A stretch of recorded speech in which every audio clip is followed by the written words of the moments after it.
우리 다 같이 옆에 계신 분들에게 인사를 나눌 텐데 이렇게 인사를 해봅시다. 장로님, 권사님, 집사님은 여호와의 집의 심기운 자입니다. 다 같이 인사하겠습니다. 권사님, 장로님, 집사님은 여호와의 집의 심기운 자입니다. 네, 감사합니다. 지금 담임 목사님 세미나 중에 있습니다. 계속해서 기도 부탁드리고요. 또 우리 각 사랑방마다 성경 읽기에 너무너무 열심히 해주셔서 정말 감사합니다. 오히려 제가 큰 은혜를 받고 있습니다. 혹시 너무 바빠서 오늘 못 읽었다면 내일 들으시고 아멘, 아멘 이렇게 읽은 횟수만큼 아멘으로 올려주시면 제가 그렇게 알고 이렇게 체크를 하겠습니다. 다시 한번 진심으로 감사드립니다. 우리 12월 끝까지 다 가도록 그렇게 했으면 좋겠습니다. 요즘에 우리 TV에서 참 어수선한 소식을 많이 들리지요. 그런데 이제 제가 또 이제 뭐 나라가 어수선하고 뭐 정치, 경제, 사회 막 이렇게 막 복잡하지만 또 저출산과 또 노인 인구 증가, 또 어떤 곳에는 인구가 감소되어서 이제 그런 이제 고충을 토로하는 뉴스를 자주 접합니다. 저는 그 아이들 앞에 서는 입장이라 아이들 앞에 향한 마음은 가득한데 나이가 자꾸 점점 들어가고 또 이제 뭐 아이들 전도도 쉽지가 않지요. 그래서 이제 제가 나이가 1살, 2살 더 되니까 이제 고민을 또 합니다. 나이가 들수록 저는 이제 주의 백성답게 그래 하나님의 자녀니까 내가 품위와 품격을 지켜야지. 이제 그러면서 이제 늙었다고 내가 외면당하면 절대 안 되지 하면서 우리 아이들하고 소통하기 위해서 그 수준에 맞춘 이야기를 하기 위해서 저도 무단히 노력을 하고 있습니다. 저는 이렇게 성경 통독을 하면서 참 제가 지혜가 부족해서 하나님 저에게 지혜를 좀 주십시오. 그렇게 하면서 이제 매일 시편 5편하고 잠언 1편씩을 이제 한 장씩을 읽습니다. 그러면 한 달에 한 번씩 시편 다 읽을 수 있고 잠언 읽을 수 있고 그러면 12번을 제 그렇게 읽을 수가 있습니다. 그런데 제가 시편을 읽을 때 잠언을 읽을 때 참 제게 다가오는 은혜가 너무나 커서 시편 말씀을 참 좋아합니다. 개인적으로. 오늘 그 본문 말씀에도 제가 자꾸 여러분 앞에서 나이를 이렇게 얘기하기가 참 죄송하긴 하지만 저도 나이가 이제 들어가다 보니 오늘 본문 말씀에서 시선이 이제 너무 많이 머물렀습니다. 시편 92편은 안식일의 찬송시입니다. 그런데 그 전체보다 오늘 그 9절에서 그는 늙어도 여전히 결실하며 이 말씀에서 제 마음이 머물러서 이제 이 말씀을 준비하면서 주신 은혜를 나누고자 합니다. 저는 하나님 앞에서 이런 기도를 종종 합니다. 하나님, 제가 나이가 들어도 이제 그동안 지나온 삶을 살았잖아요. 그것보다 더 이제 현재의 삶이 더 풍성해지고 그래서 내가 기도와 이렇게 섬김의 자리를 잘 지킬 수 있도록 은혜 주십시오. 근데 이제 시편 72편 9절의 말씀을 보니까 이 말씀이 참 여러분도 공감되지 않을까 생각합니다. 늙을 때에 나를 버리지 마시며 내 힘이 쇠약할 때에 나를 떠나지 마소서. 이 말씀에 아주 저는 진한 공감을 하면서 이렇게 기도를 합니다. 그러면서 오늘 시편 92편 14절에 늙어도 여전히 결실한다 그 부분에서 늙어도 여전히 결실한다는 것은 어떤 뜻일까? 아프지 않고 그냥 건강하게 100세까지 장수를 하는 걸까? 그렇다면 어떤 사람들이 늙어도 결실을 하는 걸까? 이렇게 생각을 해보았습니다. 그런데 우리가 예수님을 믿으면서도 그 환경과 상황에 따라 다 다르다는 것입니다. 그냥 성경 속의 인물을 딱 들어올 때 생각하면 누구 있습니까? 모세 또 다윗. 저에게는 이제 그렇게 떠올랐습니다. 모세는 나이가 120세가 되었지만 눈이 흐리지 않고 그리고 기력이 쇠하지 않았다 그렇게 말씀하고 있습니다. 또 다윗은 나이가 많아 늙어도 그는 부하게 살다가 존귀하게 살다가 죽었습니다. 저는 정말 그렇게 살기를 소원합니다. 그리고 이곳에 계신 여러분도 정말 그렇게 살기를 소원합니다. 13절 말씀입니다. 우리 다 같이 한번 읽어보겠습니다. 다 같이 읽겠습니다. 시작. 이는 여호와의 집에 심겼으며 우리 하나님의 뜰 안에서 번성하리로다. 여호와의 집에 심기운 자가 번성한다, 그렇게 말씀하고 있습니다. 그렇다면 여호와의 집에 심기운 자는 어떤 사람을 여호와의 집에 심기었다고 이렇게 말할 수 있을까요? 저는 그렇게 생각합니다. 먼저 우리 죄의 문제가 해결된 사람입니다. 하나님은 세상을 창조하시면서 우리 사람들을 하나님의 형상대로 가장 아름답게 창조하셨습니다. 에덴 동산에서 행복을 누렸지요. 그런데 첫사람 아담의 불순종으로 말미암아 죄가 들어와서 그 이후에 태어난 모든 사람은 죄를 갖고 태어나게 되었습니다. 그래서 우리 모두는 죄인입니다. 로마서 5장 12절 말씀입니다. 그러므로 한 사람으로 말미암아 죄가 세상에 들어오고 죄로 말미암아 사망이 들어왔나니 이와 같이 모든 사람이 죄를 지었으므로 사망이 모든 사람에게 이르렀느니라. 거룩하신 하나님께서는 천국을 만드시고 우리와 영원히 행복하게 그렇게 살기를 원하시지만, 우리를 너무너무 사랑하셔서 그렇게 영원히 살기를 원하시지만 우리 죄로 인해서는 하나님께 갈 수가 없습니다. 하나님은 너무나 거룩하신 분이기 때문입니다. 우리 죄로 인해서 하나님과 함께 할 수가 없습니다. 로마서 6장 23절입니다. 죄의 삭은 사망이요 하나님의 은사는 그리스도 예수 우리 주 안에 있는 영생이다. 그리고 히브리서 9장 27절에 말씀하십니다. 한 번 죽는 것은 사람에게 정하신 것이요 그 후에는 심판이 있으리니.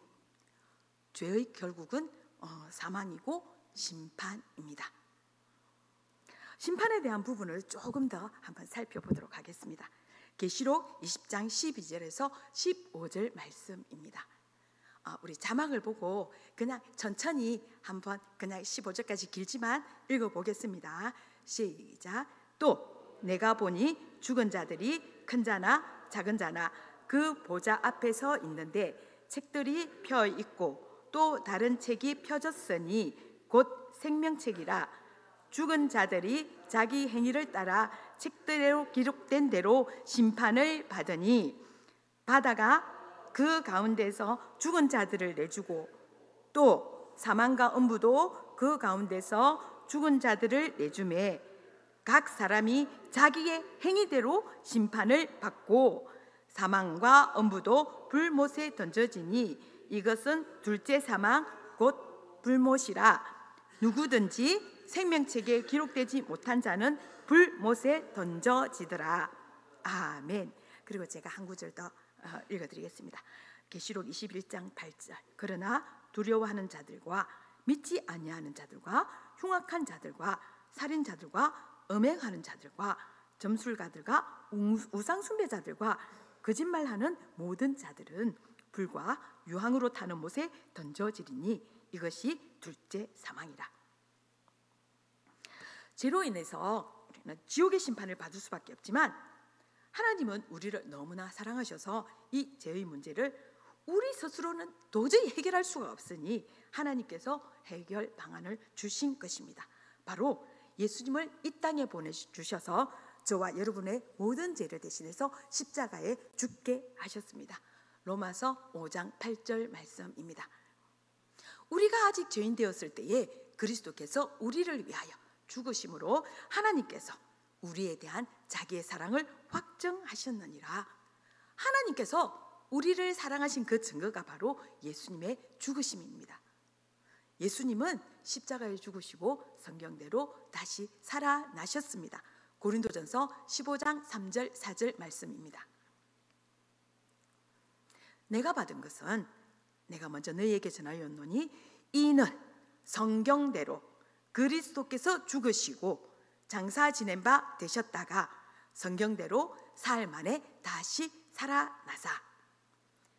예수님은 십자가에 죽으시고 다시 살아나셔서 지금은 하나님 우편에 계시다가 언젠가 다시 오시겠다고 약속해 주셨습니다.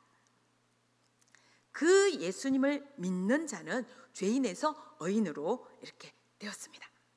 로마서 3장 24절입니다.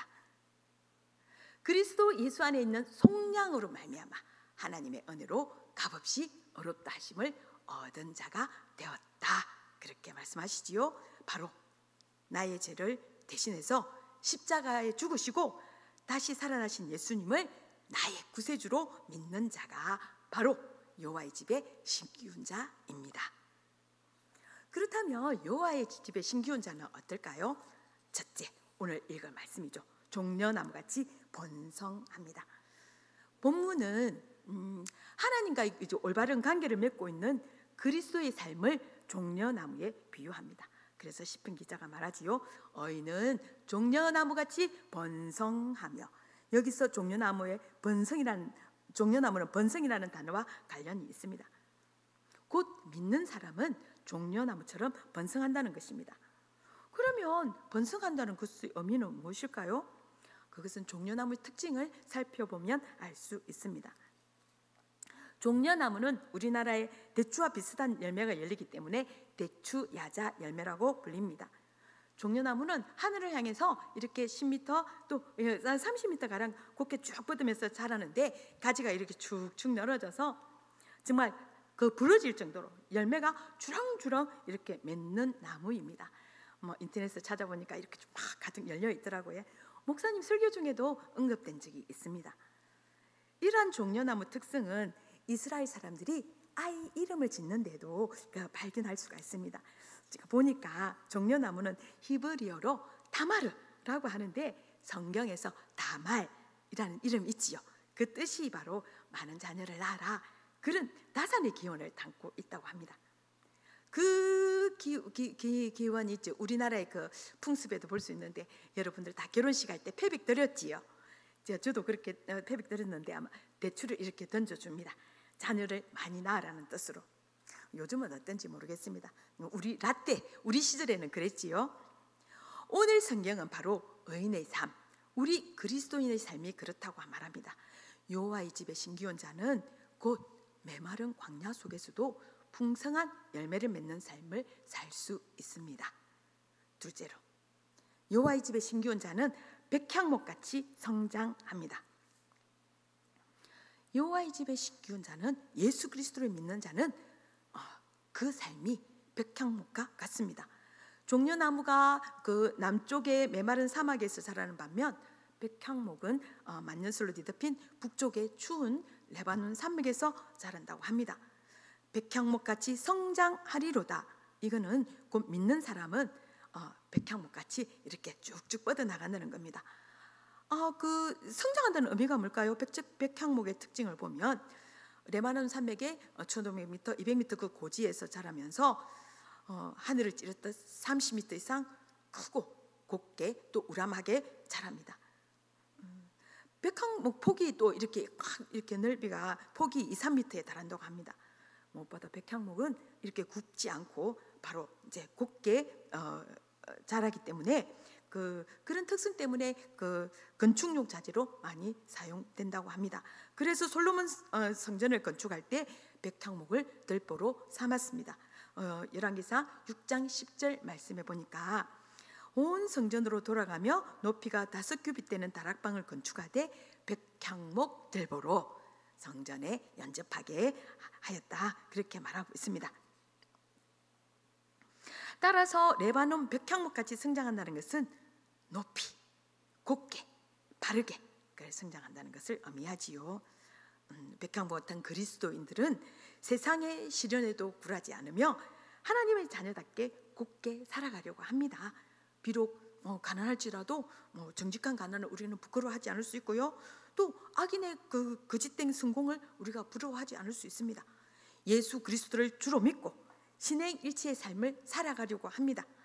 그 말씀대로 살아가려고 용을 쓰지요. 백향목같이 곱고 바르게, 올바르게 부미와 품격 있게 살아갑니다. 세 번째, 여호와의 집에 심기운 자는 늙어도 여전히 열매를 맺고 진액이 풍족합니다. 유실수 나무가 수령이 많으면 열매를 맺는데 이제 작용할까? 근데 그래 좀 저도 궁금한 점이 생겨서 우리 나무 박사님이 신장님께 잠시 여쭈었습니다. 수령에 따라서 차이는 있지만 나이가 많으면 열매가 작든지 열매가 맺지 못하든지, 그래서 좋은 실과를 얻기 위해서 이렇게 나무를 교체하게 된다고 합니다. 요한복음 15장 5절 말씀입니다. 나는 포도나무요 너희는 가지라. 그가 내 안에 내가 그 안에 거하면 사람이 열매를 많이 맺나니 나를 떠나서는 너희가 아무것도 할 수 없음이라. 우리가 예수님 안에 거할 때 늙어도 여전히 열매를 맺을 수 있습니다. 비록 우리 몸은 나이가 들어가니까 늙고 쇠퇴하여도 우리 성품의 열매는 맺어가지요. 하나님을 예배하며 하나님을 그치로 삼고 의지하는 자는 비록 내 육신이 쇠퇴하지만 하나님 안에서 살아가기 때문에 그 하나님 안에서 뿌리를 내리고 영원히 멸망치 않고 풍성한 열매를 맺게 되는 것입니다. 우리 열매 맺는 시간은 다 다를 수 있습니다. 왜냐하면 어떤 사람은 빨리 이렇게 성장하기도 하고 어떤 사람은 좀 느리기도 하고 시간은 다 다를 수 있지만 우리는 열매를 맺습니다. 사랑의 열매, 희락의 열매, 그리고 화평의 열매, 오래 참음, 자비, 양성, 중성, 온유, 절제, 성령의 9가지 열매 있지요. 성령의 열매를 맺을 수 있습니다. 우리 몸이 쇠퇴하지만 우리 외적인 환경에 따라 이리저리 흔들리며 변하지 않고 지나온 삶보다 현재의 삶이 더욱더 아름답고 영적 평안과 또 풍성함을 누리게 됩니다. 말씀을 맺겠습니다. 저와 여러분은 어떤가요? 지나온 삶이 현재의 삶보다 더 풍성하다고 느껴지십니까? 아니면 나는 나이가 들으니까 힘도 없고 아무것도 할 수 없고 내가 너무 힘들다, 고통스럽다, 혹시 그렇게 생각하고 계십니까? 자, 다시 한번 우리 하나님 앞에서 우리 자신들을 살펴봅시다. 우리는 예수 그리스도를 구주로 믿고 내가 구원의 확신이 있는가? 그리고 내가 천국 백성으로 살아가고 있는가? 하나님과의 내 관계가 올바르게 되어 있는가? 예배와 기도, 말씀 순종, 내가 신행일치의 삶을 살아가고 있는가? 우리 모두 우리 자신들을 잘 살펴서 여호와의 집의 신기운 자로 종려나무처럼 풍성한 열매를 맺는 그러한 삶을 살기를 소망합니다. 백향목처럼 곱고 바르게 사는 그리스도인으로서 품위와 품격 있는 삶을 살아가는 저와 여러분의 삶이 되길 바랍니다. 비록 나이가 들어 늙어가지만 더 기도하고 더 섬기는 삶으로 하나님께 영광이 되고 이웃에게 사랑을 실천하여서 지내기 풍족하고 빛이 청청한 저와 여러분의 삶이 되길 소원합니다. 기도하겠습니다.